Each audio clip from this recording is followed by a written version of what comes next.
today's video, I will be showing you how to download a Python code editor, Pycharm.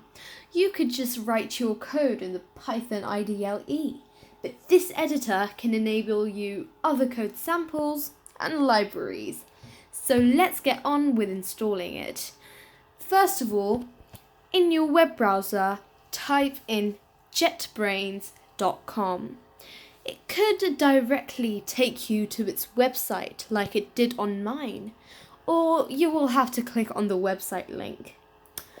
Now you can hover your cursor on Developer Tools up here and click on Pycharm, which is down here.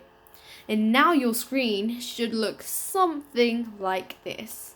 If not, you've surely done something wrong. Now you click on Download and will get to choose your operating system. It may vary among all those watching, but the outcome will be the same.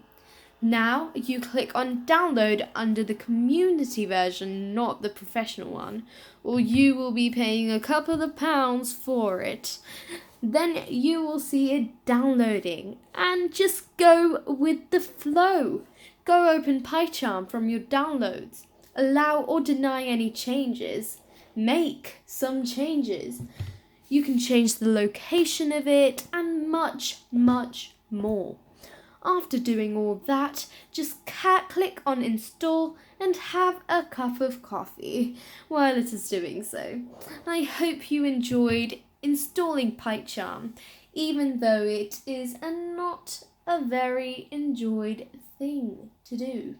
So be sure to like, share, subscribe, and don't forget to click on the notification bell for further updates. You can also let us know what you want to learn next in the comments down below.